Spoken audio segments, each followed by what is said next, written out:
Very good evening, everyone. Welcome to this panel discussion on the future of cinema. My name is Karen Chan, and I'm the Executive Director of the Asian Film Archive based here in Singapore. And today we have a great panel of filmmakers as well as this cinema distributors. I suppose, who we will be talking a little bit about what the future of cinema is like. And I just wanted to perhaps set the stage a little bit, that this year has truly been a challenging year, to say the least. And film exhibitors, filmmakers, film festivals, everyone has been hit in some way or other, and we're all trying to find our way to find a way to survive, I suppose, but also to prepare ourselves for the future, to prepare ourselves when we're ready to open, or for us to be ready to face an audience in some different platform when the world reopens in a much larger way to some extent. I suppose this session is really to delve into what exactly are independent filmmakers, for instance, or even institutions and smaller institutions and exhibitors doing to actually place themselves in this sort of new environment, and where exactly are they trying, and what exactly are they trying to do to actually tap into this new digital platforms that are and everybody's sort of embarked upon. So before we go into the discussion per se, I'll just briefly introduce our panelists, and I believe most of you would have read about their bios online, and we have here today with us Alem, who is a film producer. And he has been sort of shaped by his passion for socio-civic issues in Philippines arts and culture and literature. And his films have traveled extensively to various festivals. And I think right now he has a film that is in the making as well, a feature that will be going on, and he probably can tell us a little bit later.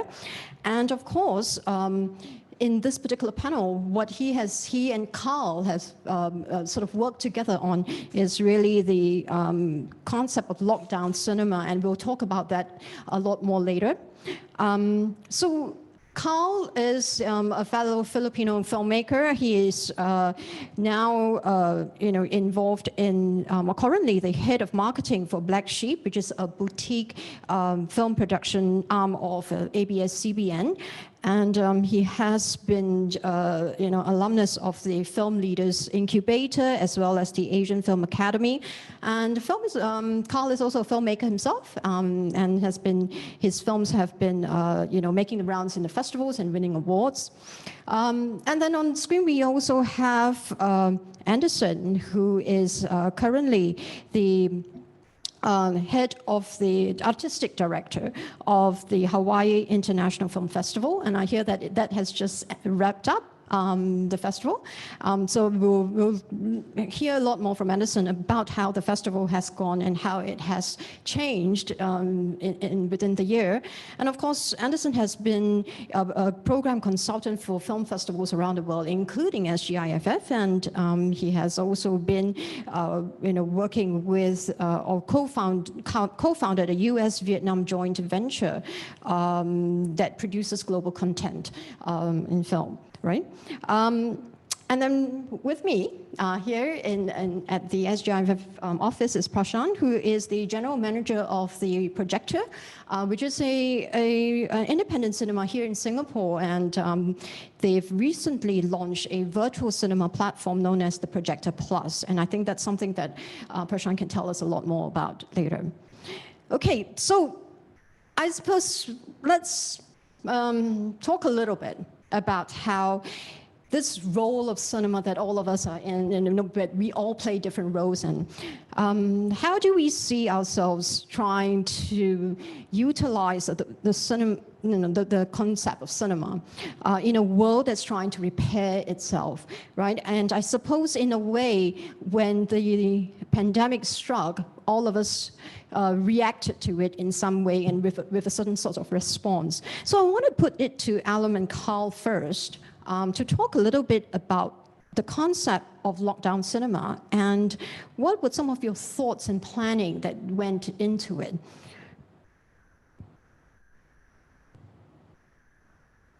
Okay, I go first. Yeah. So we started Lockdown Cinema Club. Sorry. So we started Lockdown Cinema Club when I remember that day when it was like 2 days from the lockdown. So me and my co-filmmakers are trying to think of something.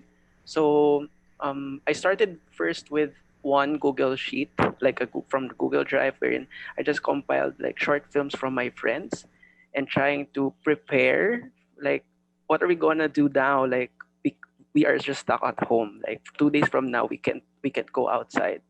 So what I did is just I gathered short films of my friends and then just curated them that maybe I could share it to people while they're stuck at home. And then there from eventually a lot of people were filmmakers were very interested about the concept, so they approached me like, oh, let's do it for the film workers, so let's open it up to to help film workers who are very in need, especially like shoots are on halt. It's We can't really proceed with our normal life, with our livelihood.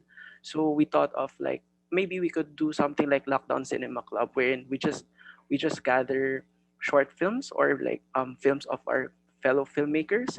So it started first with Filipinos, and then eventually some of our colleagues and friends, like filmmakers from Southeast Asia, approached us like, "Hey, we would like to give our short films for this wonderful cause." And then eventually it grew and grew with batches of short films. Then from there, yeah. So Alan can maybe expound. So essentially, it really just started off with Carl and his friends who wanted to share their films, and then there were calls for donations. So we started opening it. First, it was really just to help out, right? To help out anybody, and then we thought of, oh, we might be able to use this as a venue to help struggling film workers, displaced film workers, freelance workers who are earning very meager, no work, no pay, type of employees. And then the way we did it was we actually looked at our past IPs or IPs that were already a little bit old. We've either earned from them already or we benefited from them, and then essentially turning that into something where we can entice people to help out and donate. So it actually achieves two purposes. One is to show people the films that we have been doing. So it also gave an audience for that. At the same time, it also help people. So essentially, that's what Lockdown Cinema Club is. Cool. So how do you see this, I suppose, the idea of lockdown cinema sort of moving on from this initial lockdown to something that you think could actually be a long-term project to sustain your fellow peers within the industry? Obviously, everybody's going to be affected for the long haul to that extent. Yeah. So one of the idea is, can we actually use our past IPs or old films or old projects of filmmakers and turn it into some sort of a social security system for film workers, or even a health insurance of some sort? Of course, that's a very lofty and a big endeavor, which we haven't really gone into that yet. I guess we're still reeling from our experiences now, but we'll see where it will take us. Yeah. Right. So maybe moving from lockdown to perhaps Projector Plus as an exhibitor, what was your sort of thought about how you decided to go online and what was needed for that? Sure. Yeah, I mean, for us, we didn't really have much of a choice. It was less than a week we were given notice that the cinemas were going to shut. This was even before Singapore went into circuit breaker or lockdown. So the cinemas were the first to be forced to close because they were seen as high risk. So there wasn't a precedent in terms of what was going to happen. We had no idea when we will reopen. We had no idea, in terms of rent and job support, what was going to happen. So there was all this ambiguity when news came in. So, we immediately had to do something because for us, it was about keeping our team intact. We already have a very lean team. And for those who are not familiar about the projector, our entire, reason for existence is to bring people together, to have that shared cinema experience. And now it's this whole idea of now not having that space that is our heart and trying to then bring that online, would that be aligned to our brand? And so we had all this, discussions. But the first thing that we did actually was a very practical aspect because we are a for-profit company and we, have no grants or anything. So what we did was we immediately went into a merchandising mode and got our community to support us. So, and they were galvanized because we are a unique space in Singapore and they wanted us to survive. And we're truly thankful for that support. And that gave us some breathing room in terms of like, okay, what can we do next in terms if it's an indefinite shutdown in Singapore. And so then we spent the next, and it ended up being a 4-month shutdown, which, and for a team that was just a lot of creative, but, very little tech, we spent most of our time in the 4 months trying to figure out what streaming technology was, what digital rights management was, and all that. So it was a very steep learning curve. But when we were ready to launch the platform, cinemas reopened in Singapore in a very progressive state too. So at this point, we are now, pushing on both fronts. Both for those who want to come to the cinema, we have screenings, and for those who want to stay home and have content accessible from your couch, we'll have that too. Yeah, I can imagine that it would be the same sort of even for Anderson in Hawaii when you thought about programming for the festival. What went through, the whole planning process in thinking about trying to make this all safe and yet, trying to put forth the kinds of programs that you're trying to I suppose, put out for your audience. So maybe you could share that with us a little bit. Sure. So when, the first lockdown happened for us in Hawaii, it was in March, and then although our main festival is in November, we do have like these mini events throughout the year, and so we have a mini festival like we call the Spring Showcase, which is basically our spring festival. Happens in April, early April, and we had to cancel it because the theaters closed and what have you, and it's just a lot of unknown. So we're kind of we didn't panic. We panicked a bit, and then we pivoted to basically we decided to push back. We had no idea. We're going to push back the spring showcase to late summer. That was our original plan. Hopefully, we had no idea if how long the lockdown will be and how severe the pandemic would be. But we kind of as other festivals in the spring corridor, like South by Southwest, other festivals, regional festivals like Cleveland and Seattle, all these festivals in North America were canceling. Some festivals immediately kind of pivoted to streaming platforms, usually like Shift 72, Eventive, Cinesend. So we basically kind of just really watched very closely on how they operated. And so for us, like in May, we decided to come up with with Vimeo just to program quickly a HIF at home program where we showcase like I think 25 to 30 of the best of shorts, award-winning shorts from past HIF editions, and we made it free, and we got the rights from all the filmmakers, and that was very, very successful for us. in in the sense that like a lot of filmmakers are very appreciative regarding that. But within we were just in lots of meetings with other film festival organizers in North America. Lots of webinars, lots of there's a film festival organizers Facebook page. There's the Film Festival Alliance, all these federations and whatnot. Going back and forth, just going at the pros and cons, successes and setbacks regarding the different streaming services that they adopted. But we decided to do a dry run of so we were able to do the delayed spring showcase and call it the Summerfest in late August. But of course the theaters were still closed, so we adopted the streaming platform called Cinesend, which and we want to do this as a dry run, eventually using this for our November festival, but to see how to work out the kinks and again a lot of it was challenging because we had to, like Prashant said, just learn about tech and especially when it comes to customer service and tech support and what are you using, iOS or Android, what version of Safari are you using? It's like it says you can use the Apple TV, but it's not the you got to use which model and all that stuff. So it was like a lot of hand holding. A lot of our audience members are older, so they're not as tech savvy. The grandkids are probably setting up their VPNs and all the so we had to adapt to that too. So but ultimately it was very successful and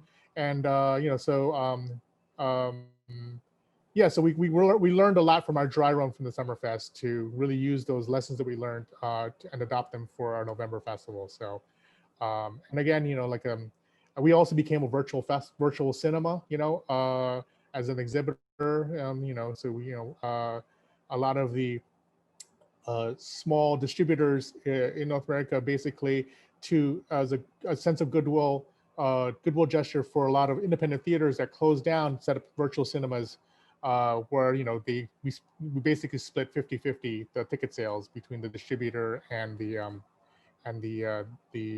theater or the venue.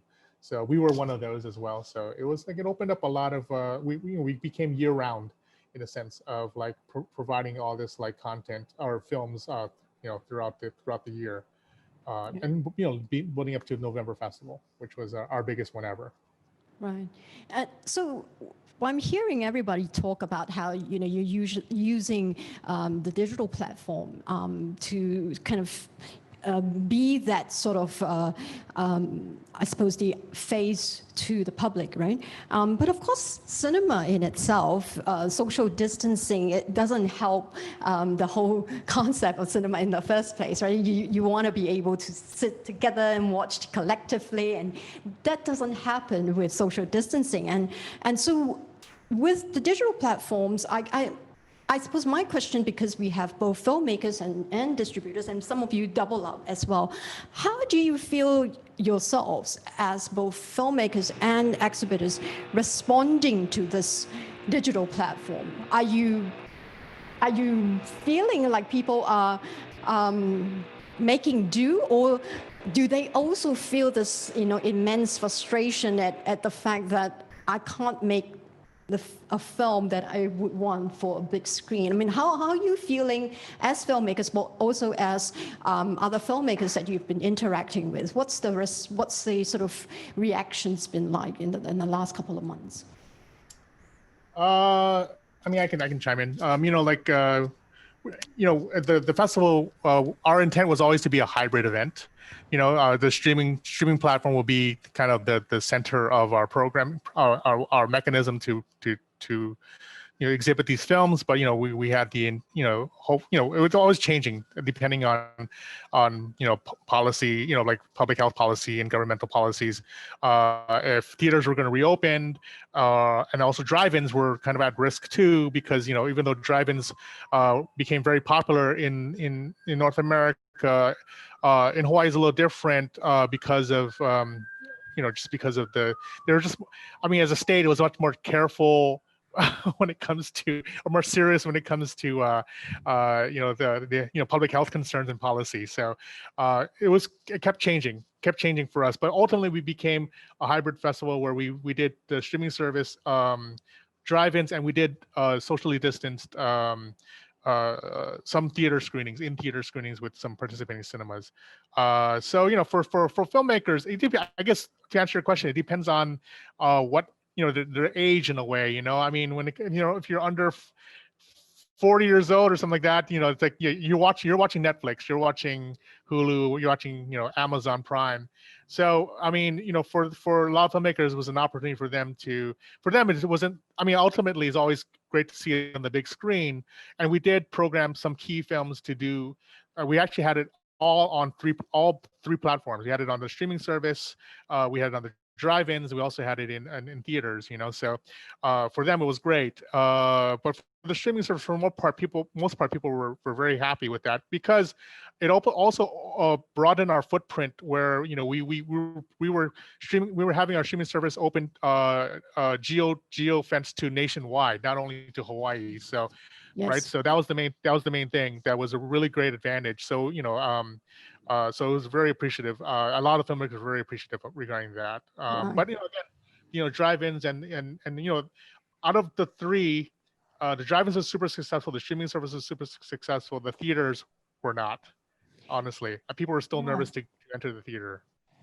Prashant, what's the response here? Right. I mean, for us, I guess it was a bit different. Like during the circuit breaker lockdown, we had a captive audience for our virtual space, and it was great. But the moment we reopened, the traffic seemed to just flow into people wanting to come back into a socially distant cinema. Largely because I think our demographic is also the kind of demographic that wants to come together, go to the bar, have a drink, watch the movie, talk about the movie after that. So that communal experience was something that they were going for. Yeah. But so where we are now is because we're running a hybrid kind of platform where we are also pushing our streaming, we're finding new audiences, and it's increasing our footprint, as you mentioned, where we are now actually having access to audiences who may never have come to the cinema before, but they're being exposed to our content. And because we're pushing our Q&As and virtual conversations all online, it's actually recorded now, and it's available on our Facebook Live or YouTube for people to revisit anytime. Whereas before, it happened in the cinema, and that's it. So you have your captive audience there, and it's over. So I mean, to us, actually, there was a silver lining in this whole experience now, where we have we partnered Wampin to do I Dream of Singapore. Yes. Which was it's a documentary about migrant workers in Singapore, which we sold out screenings in the cinema, but it was a very narrow niche kind of demographic that would come and watch it.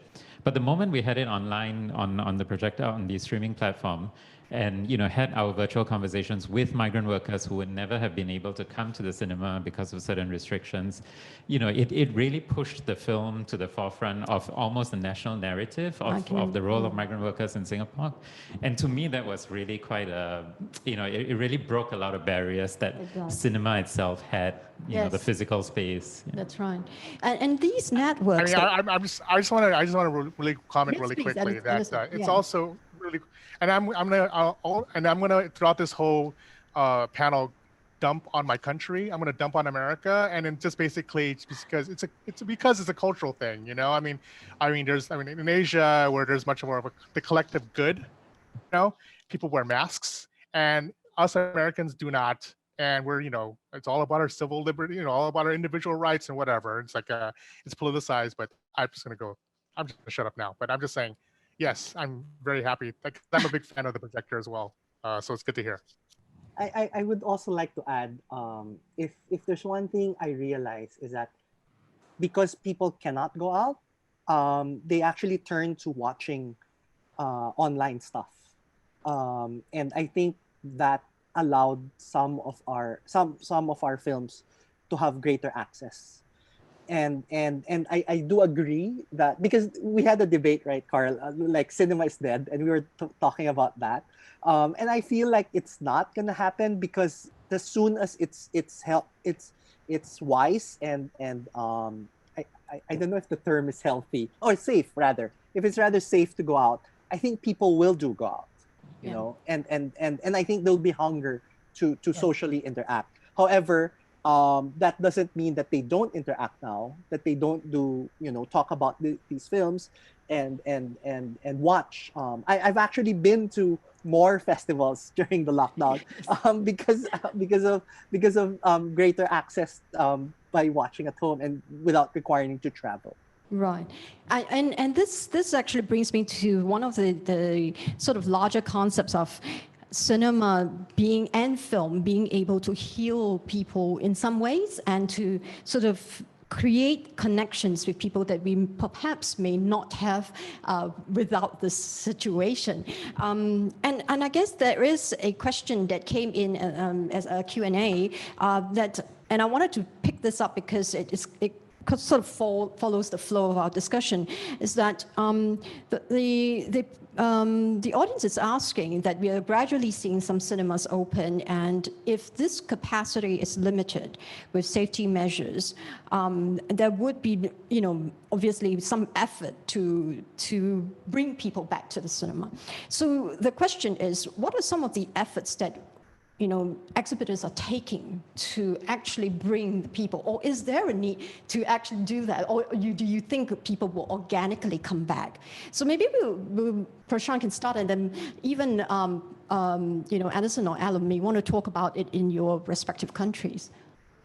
Yeah, I think for us, actually, the audience was ready to come back. So, you know, for us, it was more of instituting the safe measures and making sure that these are all communicated well in advance to be. So we spent, you know, at least 2 weeks trying to drill in that you need to wear your mask, because, I mean, otherwise, you know, like people in the darkness of the cinema hall, like people tend to breach certain things, and we needed to make sure all this was enforced because we couldn't afford for a cluster to happen in our cinema. I think that would have, you know, been a death knell for, you know, other cinemas in Singapore. So That's for right, us, that responsibility was there. And once I think people started to see that, you know, it was safe to go and it wasn't, you know, anything to be afraid of, and there were no clusters that were happening.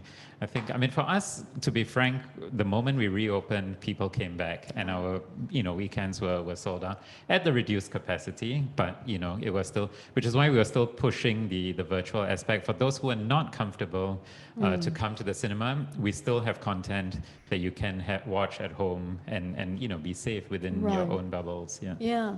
I mean, in the Philippines, I know that you're still under semi-lockdown in some ways, at least in Metro Manila. How does that affect cinemas? I mean, and filmmakers, you know, responding to that? I think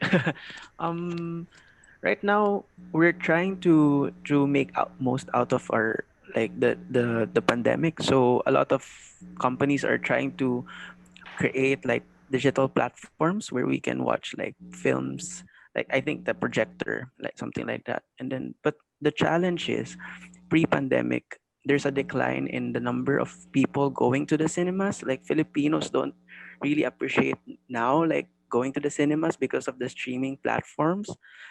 So it's kind of rocky situation. Like there's it's very ironic that now the only thing that we can do is like you know, just watch films in Watch the films. and streaming platforms. Right. That's actually the reason why I think once people can watch films, there will be a rush, I think. I feel. Just because they weren't able to do it. You know, it's like if you take away something from someone, like take away some sort of liberty from someone, once they're allowed to do it, I think there'll be a rush. So sustaining that would be more tricky, I suppose, as opposed to making them go. I feel like, yeah, there will be more people who would actually go. And as for condition, I don't think anyone in the Philippines has gone into production for independent filmmakers. The commercials, the advertising world, and the mainstream cinemas, they've already gone through production. But for us, I don't think anyone yet, because of the additional costs that you have to tack on to your project. So I don't think anyone yet has gone to production. Right. So if this were the case, Anderson, would you then see yourself having to put some kind of or expand the effort that you have to, you know, go into next year's festival? What would that be like, you know, in 2021? Definitely the streaming platform that we use, CineSend, is definitely here to stay. I think it's going to be just basically how business will be done for the future of film festivals, at least in my neck of the woods. I mean drive-ins, that's such an American thing, watching movies in your car, and it was like a big, like, again, they were dead, they were extinct, prior to the lockdown, and now they're booming everywhere. And it's like, even there was like, success stories when it came to actually 3 very independent horror films, which were open in the summer by IFC Films, and they world premiered at the I mean, basically they were released in drive-ins and also on VOD, and whatnot, and they were breaking box office records. I mean, granted, they're making money relative to their tiny budgets, but when it comes to the theaters, I think it's like, I don't know. I mean, I think I said it wasn't successful for us, but at the same time, people who did attend, they were just amazed at how safe they felt because of the socially distance measures. You had to wear a mask, and it was all enforced, all contactless and whatnot. So they we had a small group of people who went to all the in theater screenings because they loved it. They like to stretch out, and whatnot. We had like 20, 30 people at a time in the theater. So yeah, I mean, no matter what, I think it's I think I think from the Q&A box, I'm going to continue that. I think it's at least in North America, I think the big ticket items, like kind of the big Marvel movies will the big Hollywood, who knows. I mean, they will it all depends on when New York and LA are going to reopen in the theaters, right? Right. So Yeah. yeah. So but yeah, I mean, I think a lot of windows are shrinking when it comes to theatrical and VOD, so I think there's gonna be a lot more day and date, or at least very truncated windows of small releases, and then releases in theaters, and then immediately going to VOD, like maybe a week or 2 later. Right. So, given this sort of environment that we've drawn out and people are aware of, what do you think are some of the possibilities, I suppose, for cinema going forward? Do you really see it as a possible thing that we can rejuvenate ourselves with some sort of, maybe, I don't know, a new way of responding to, how we make films or how we reach out to our audience? Or do you think it will really be sort of the downturn of our industry? I mean, what's your sort of assessment? I think the audience would be quite interested to hear from you. Any one of you can, yeah. I remember a while ago you mentioned about communities, like building communities, and I think that's important.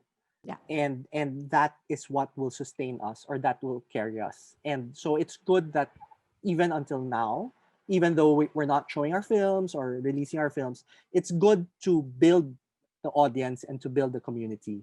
And I think in the Philippines, we were able to do this. There was an explosion of boys' love series.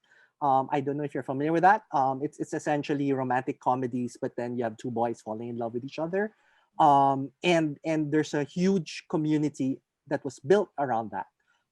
It's, in fact, one of the series that I'm involved in, and Carl is also involved in, is that the fans bought their own billboard for the series, and that has sustained, and that community has grown to the point that now this community is raising funds for the flood victims, the Philippine flood victims. So and I foresee them carrying and helping other series or other shows of similar content moving forward. So it's important to build such communities so that when we can go out and when we can see each other and when we can do screenings, that they're still there, and I think that's one way to sustain the audience. I think that's a great point. Yeah, I mean, actually, to me, this is even pre-COVID.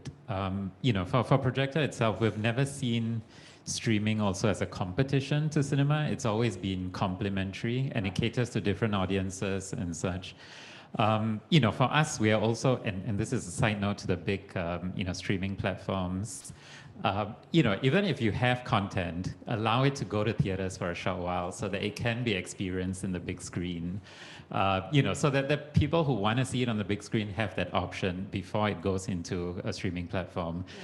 Because I think, there's some films which are just, you shouldn't be watching it on, your small screen. You just don't experience it fully. So for us, in terms of the cinema, we are committed to a hybrid format.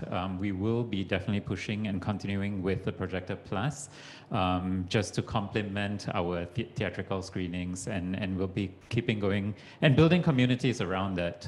If you're more comfortable in the online space and you would like to just watch content from your home, that's fine too, and we'll cater to you. And for the theater-going communities, we'll cater to that experience of coming to a cinema and interacting there. So for us, it's now pushing on both fronts, and just building from there. Well, it seems like they were saying that television was going to be the death knell of cinema, and then it was going to be home video, VHS, right, and what have you, and then DVD, and there's the DVD wars, and like again, like what Prashant says, this is all pre-COVID anyway. The death knell is going to be Netflix, and OTTs and streaming services. I just feel that this is as a festival, for us, of course, our church is the cinema, the venue, but and putting on what Alan was talking about, there's always going to be a subculture, or the Uber fans, the fanatics who will support them, and they want to see it in the most ideal situation. But I think with streaming, it allows us to really broaden our footprint, and again, reach out to audiences that wouldn't normally go to see this film, or they have the convenience of watching it. Literally, they can watch it on their toilet. I'm just being facetious, facetious about it. But I think it's you have that, just have these other opportunities for a filmmaker to show their films in different ways. It's a great advantage that we should definitely pursue. Yeah, sorry. I think one thing that struck us during this whole where identity crisis that we had was that we shouldn't be too precious about a cinema experience. Allow it to be consumed where people want it to be consumed, and we cater to those audiences, and it helps with the whole ecosystem, from production all the way to exhibition and distribution. Yeah, I totally see that. And I can imagine for a filmmaker, that might be the case as well, coming to terms with what it would be like moving forward into the future, where filmmaking, it's different as well, and I suppose then it's how you actually sort of adapt to that the new sort of world in its way. So I guess, to that extent, the possibilities are quite infinite, right? We seem to agree that there is a future in some way, and cinema plays a role in that. And that I think all of us feel there could be a space that people and audiences will still come back for some sort of film watching, and it's not going to get abandoned. I think it's just, how do we sustain ourselves till that point? And I think this is where we make that appeal to our audiences, that you've got to continue supporting us in some way, and to landlords too. And to landlords too. and to governments and to everyone else. I think it's just trying to say that cinema does play a role in our larger society. This is where I suppose we can, as filmmakers, as exhibitors, as an archive even for ourselves, like in the Asian Film Archive, what we're trying to do is to make cinema and continue to make cinema accessible and yet relevant, right? And then I think that's what we're trying to put across even with this panel, that there is that future. It's what we make of it to that extent. So I wanted to actually, we have about maybe 20 minutes, but I want to kind of open it to Q&A if there are any questions coming in. But prior to that, perhaps one of the questions that we could think about as a panel is, how do you think, crossing after Christmas, going into the new year, that you would have to do something to kind of mark almost stepping into 2021. It feels like sometimes, the year has been so difficult, and then we want to, so maybe you want to share a little bit about what you might have in the, as plans for, new projects or something new that you want to excite the audience with? We're screening Die Hard for Christmas. Yeah, I mean, okay, to be frank, like, we don't see the end. I think 2021, early 2021 is, I think if you're going to expect a lot, you're going to be disappointed. So we're pretty much in this for the long run. So we're just going to continue programming as we are. For all the festivals that we're doing, we're still going on a hybrid format. Some films virtual, some films in the theater, or some on both platforms. And I think that will be the way to go for a while. And so for us, it's, to be frank, I don't see 2021 as a salvation, or the moment that your countdown is done, you're in a new space. But we are quite excited about a lot of possibilities for Projector itself. Because of the social distancing and all, we are actually looking at adding capacity through various, pop-up alternatives, and because currently even drive-ins are not allowed in Singapore because it's considered a leisure activity.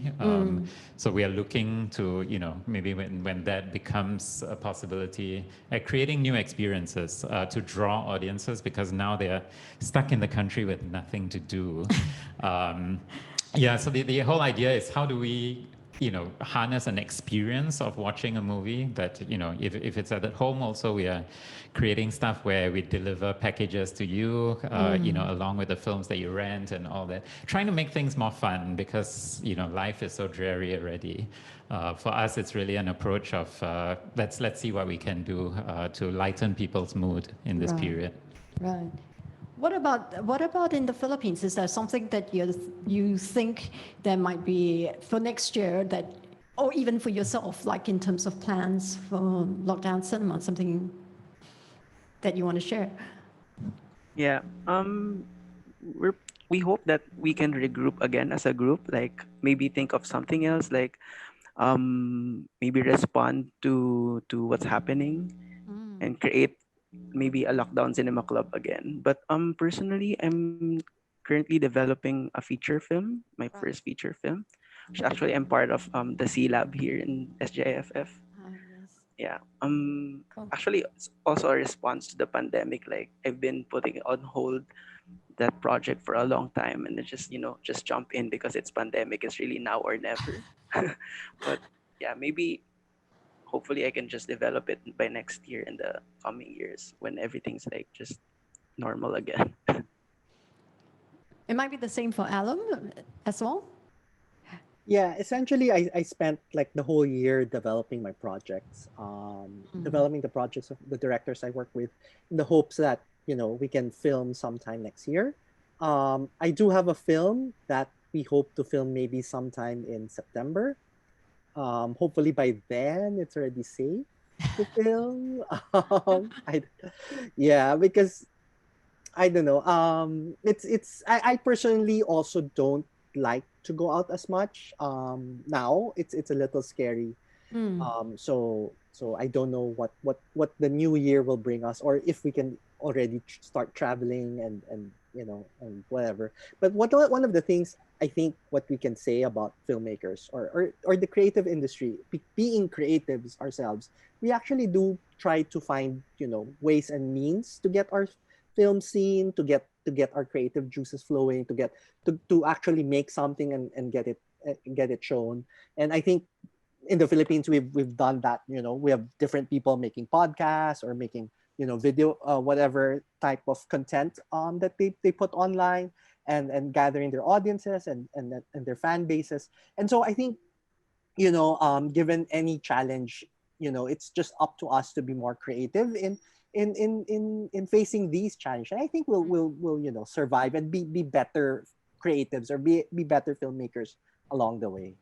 Right, right.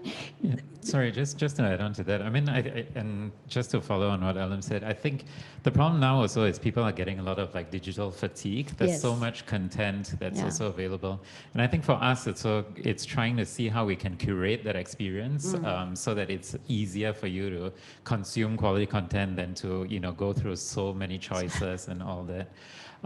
Yeah, so I mean that's kind of a service that we see ourselves doing to our community in a way to help you. And we've picked like pretty random stuff from overseas or even in Singapore that wouldn't have been in a theatrical space, but now with the platform we can actually platform that and give it a certain exposure that we may not have been able to do before. Right. So that's actually an exciting prospect for us in terms of pushing new developing content that for new and emerging filmmakers that we couldn't have done before because there was an opportunity cost Yes. with doing screenings at the cinema. Right. So yeah, so this opens up not just a platform for the exhibitors but an audience, but also for filmmakers to tap on, right?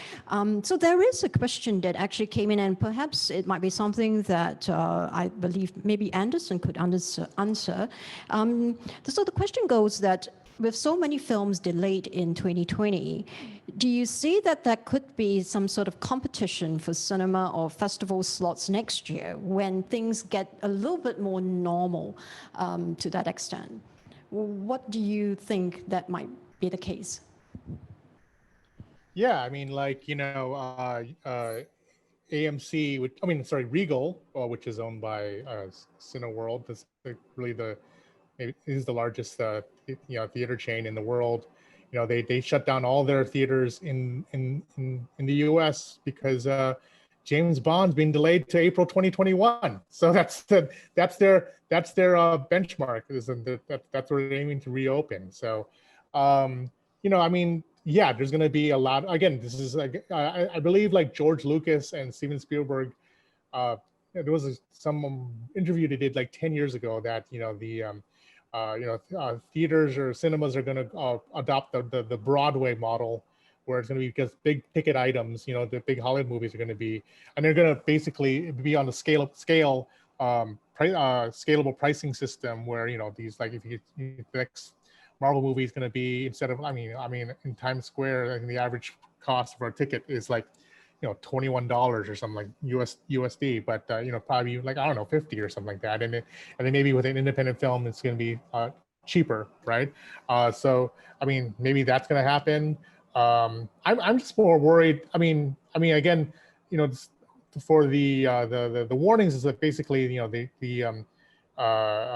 consolidation of power when it comes to basically the monopolization of like all these, like basically Netflix is buying theaters, like it's like you're having just kind of like this old Hollywood system where these companies are becoming more vertically integrated.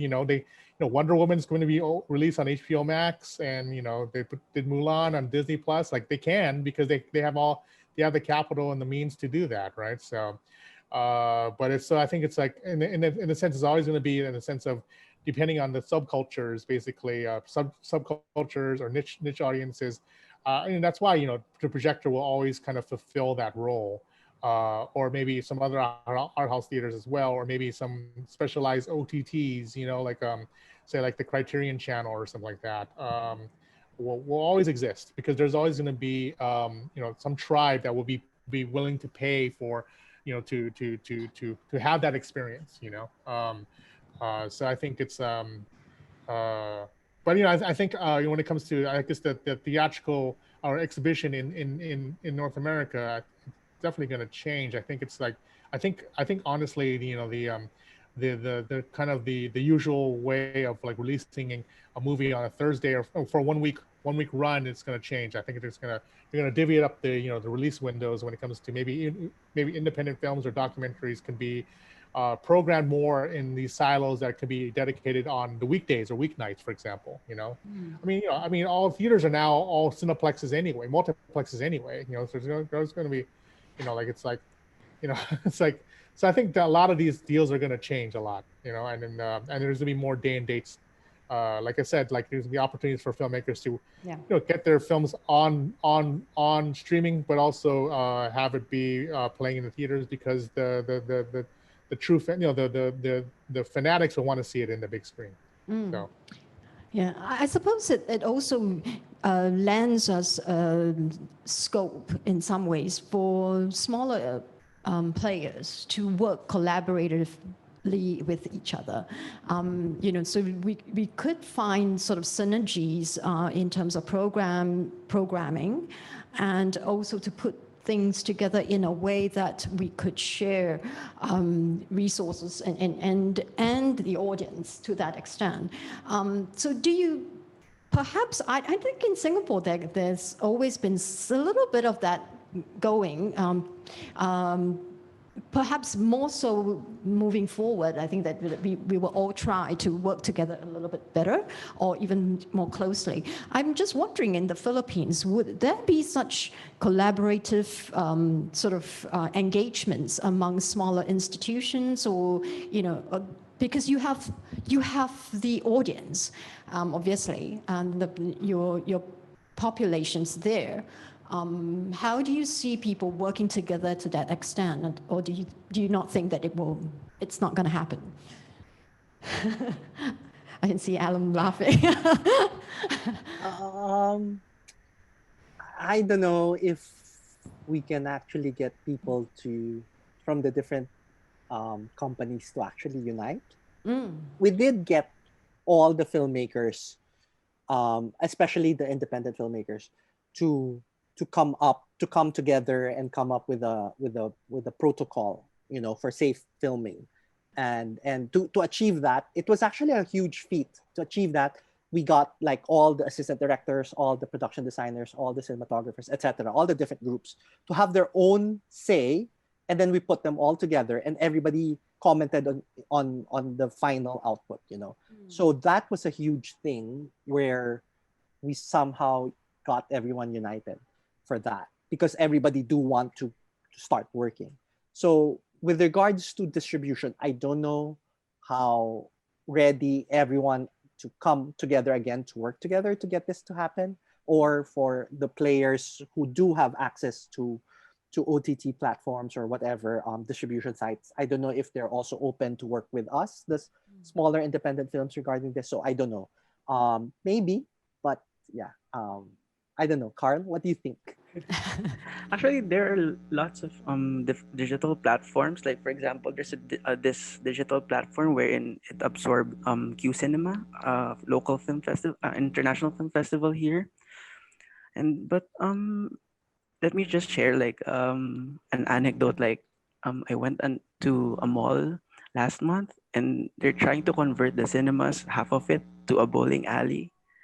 So it's somehow like it manifests like what the future of cinema here in the Philippines. So it's quite shaky. Like, is it like we'll just watch films on streaming platforms or just in cinemas? Yeah.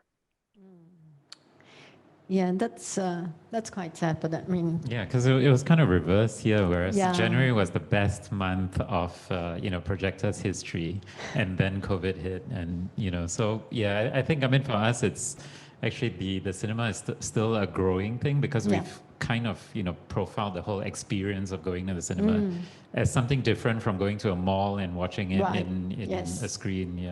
Yeah, I mean, I think the projector is really quite unique in its experience, because just of the space in itself is the experience, right? So I think people like that, and it gives, I suppose, the film watching is in tandem with being it's almost experiential. Yes, But I think, I mean, you talked about, the whole ecosystem with the distributors and all, and I think maybe because it's so small in Singapore, even between the exhibitors and all, there's actually a close working relationship. Yeah. So during the circuit breaker and all, we were all the exhibitors were together with the government authorities talking about measures and what we can do, and essentially with the industry in mind. So, and to be frank, the Projector Plus, before we even launched it, we had to test whether there was a case for it. Right. And we worked with the local distributor, Anticipate Pictures, to put content, because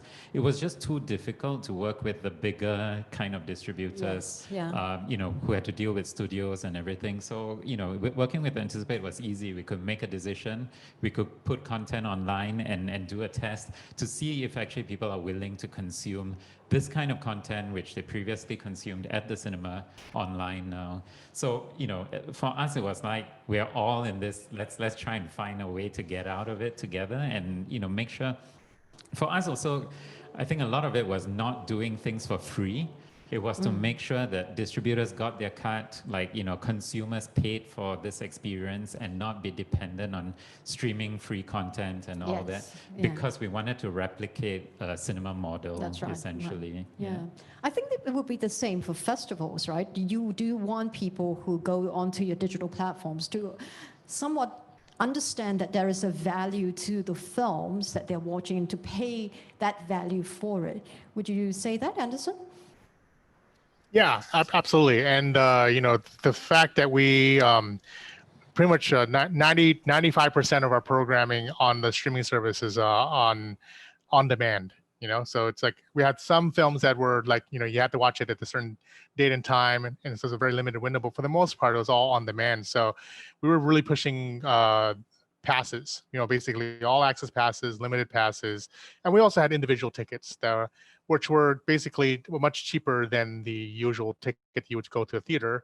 And also, the passes were what we really pushed, and that was very successful for us. Also, the fact that we were changing our kind of like, actually we came up with a like a second half pass, basically, like a cheaper pass, but it's only open for certain dates, basically the second half of the festival. We also did like a, we had 1 week left of the festival, just the 10-day 10 pick ticket package, so at a discounted price. And that was wildly popular, just because of the fact that because it was on demand, people, were like, oh, we actually sold a lot of that, because people realized, oh, they only had like a week left to watch watch these films on our streaming service. So that was very successful as well. And of course, the final day of our festival, it was a record viewing, like in just because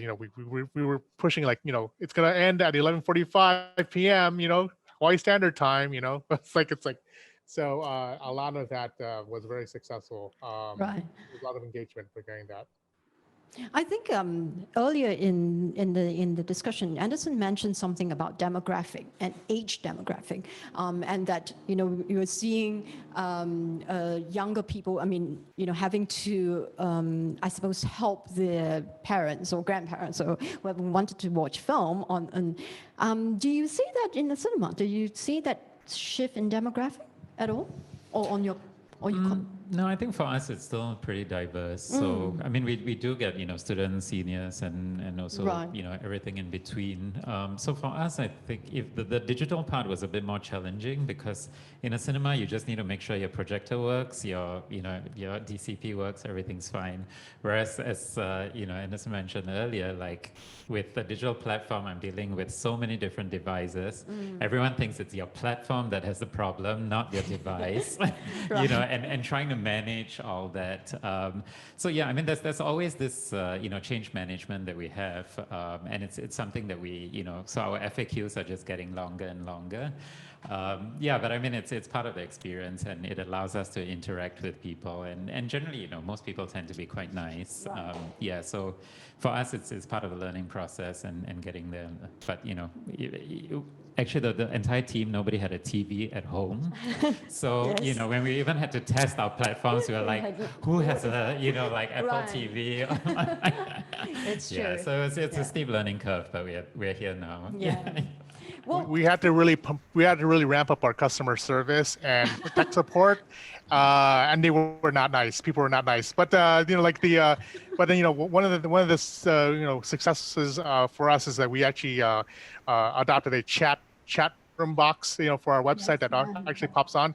That was like really that was like pretty much 90% of all of our tech support or customer support was all through that chat, you know. So and you know, we just referred to we were like a call center in a way, you know, like it's like and it's just referring it to like these these growing FAQs that are on our website. We also had to produce we had to produce our own how-to videos, you know, basically for every situation, you know, like it's like, this is how you set up your Apple TV, this is how you set up your, you know, Amazon Fire Stick, you know, and you have to use, you know, it was really a thing. thinking ahead for them as well, for your audience. Exactly. Well, we're almost at, you know, the wrap up of the panel, but I just wanted to give, I suppose, the panel, anyone a chance to kind of just talk a little bit about what your hopes are for cinema, if you wanted to share that, if any of you.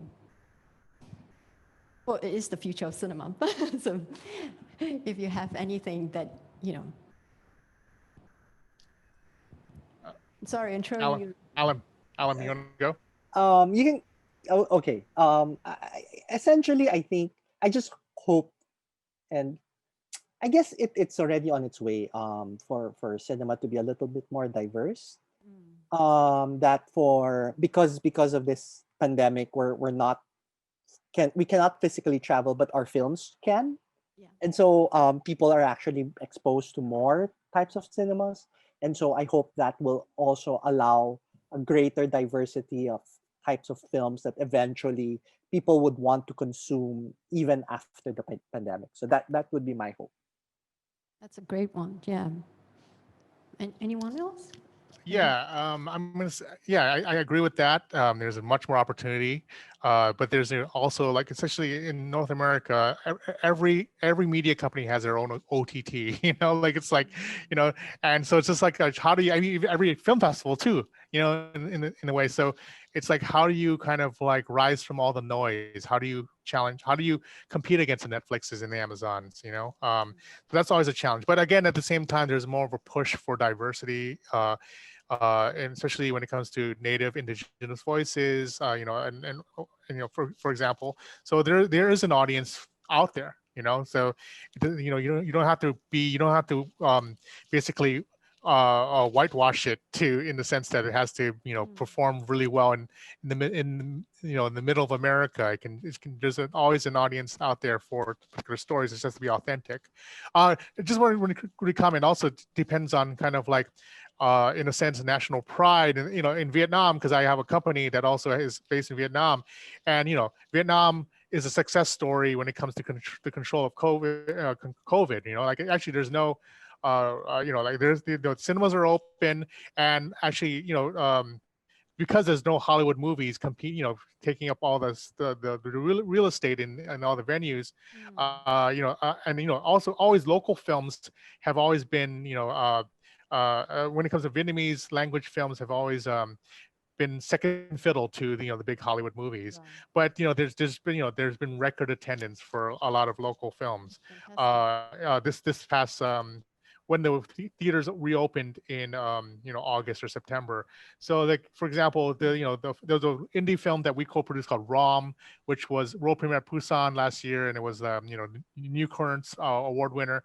You know, it's a little indie film that, you know, I mean, art house, like, you know, like, no one wanted to give it any space in the exhibition, you know, and it became, like, you know, it broke box office records because of, you know, because of its story. You know, it was actually banned. It was actually banned in Vietnam because it, you know, defied, you know, like, basically, and then, you know, they had to make cuts and all that stuff, and, you know, and so, you know, it became this huge success story.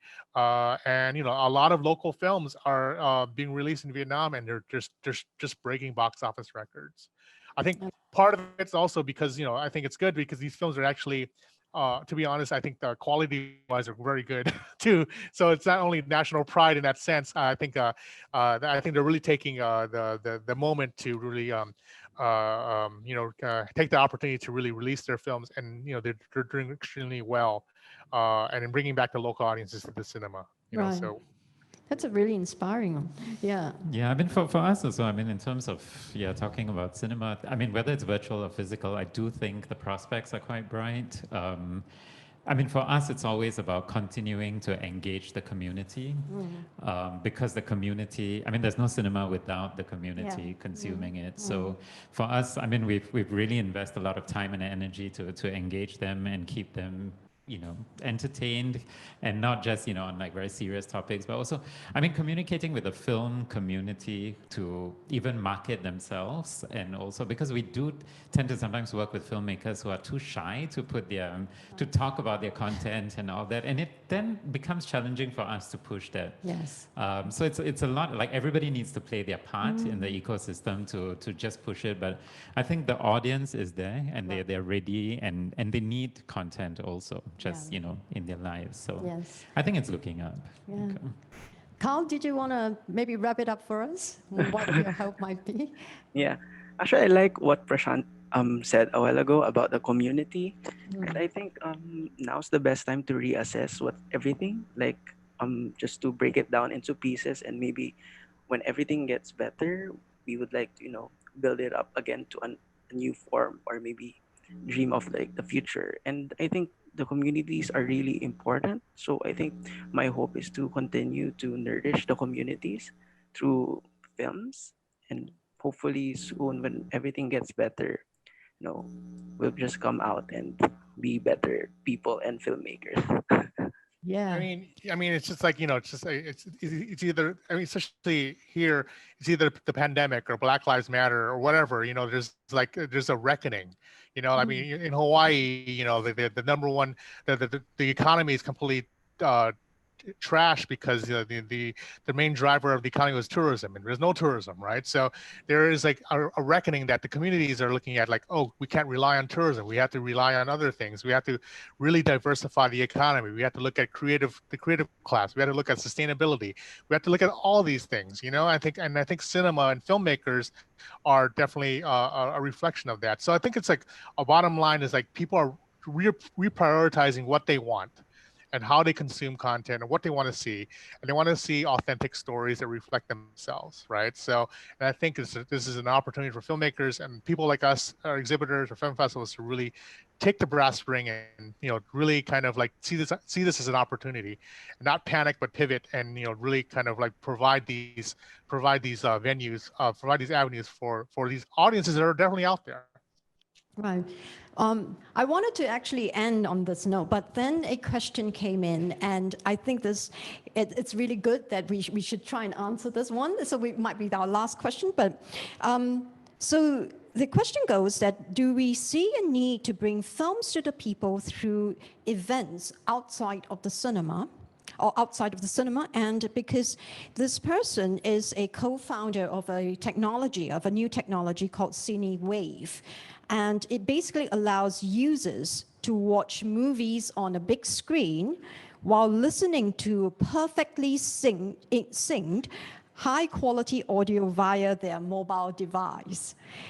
So with this, the app eliminates noise pollution in large screening venues, say if it were an outdoor space, and also better allows people to be socially distanced.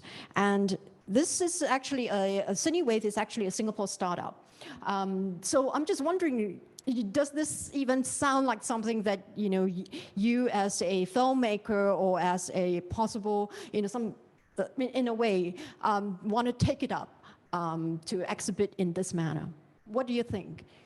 Yes, I've actually test ran I did test the CineWave, did beta testing, and it totally works. It's actually, Christian and Jason, who are Singaporean citizens, started this startup, and I think it totally is an interesting thing when it comes to providing these outdoor screenings and opportunities to, and also the fact that there's no pollution, noise pollution, and you can, Right. and it does, the technology does work where it auto syncs the sound to the picture essentially, right? So, but also to provide opportunities for also like, other languages that you can download, or maybe director's commentary or something like that. So, yeah, I think it is good. We wanted to actually adopt that for our festival as another way to present our films, to do these outdoor screenings, because it's Hawaii, there's no seasons. So like, but I mean, again, we couldn't do it because of the lockdown. That the city and the state had to like no gatherings, social gatherings, outside. So, but as an opportunity down the line, I definitely see that. As especially for community screenings, not only for movie theaters, but it could be community centers, it could be hotels, it could be a plethora of different venues to and I think it's a technology that definitely works. I'm very impressed by it. Yeah. So. For the Philippines, most independent filmmakers, we don't earn money or income from cinema releases because not enough people watch, but we do earn when we do school screenings and community screenings. So I foresee that this is something that we can also try out and work use in our screenings outside the cinemas.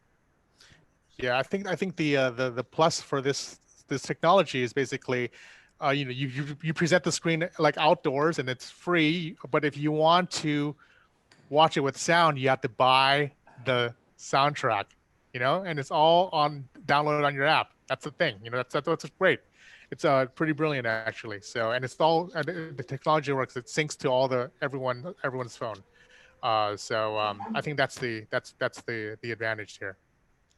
Yeah, I mean, I think it's great that there's a lot of new people, dedicating time to see how we can develop technology and make it more accessible to people in different scenarios and all. So we're definitely open, and for us, it's cinema. For the introverts, you just go in and you watch it in the cinema or watch it at home. And for others who want a bit more of an event and experience around cinema, we're happy to cater for that. So I think it's I mean, there are many routes to consume this media, I guess, and. I think it's actually bodes well for the, all this technological stuff. It's how we harness it. And like I said, let's not be too precious about or nostalgic about the way cinema was consumed before and try and stick and limit ourselves, because that will then be problematic. Right. Yeah, okay. So on this very optimistic and positive note, I think the future of cinema looks good. I mean, to some extent, and I think all of us are working towards that. And I would just want to thank all our panelists for joining us this evening, and for SGIFF for putting together this panel for us to be able to discuss a topic like that. I think we really, in a way, enjoy cinema so much in its form, but also that it has given us a way to live this life, to find a way to deal with some of the difficulties, in this year. So thank you very much, everyone, Carl, Alam, and Anderson, for joining us. Take care where you are, and we'll hope to see you soon, anytime online or hopefully in person someday. Yeah, and thanks, Prashant, for being here. Thank you. Right. Thank you very much. Thank you.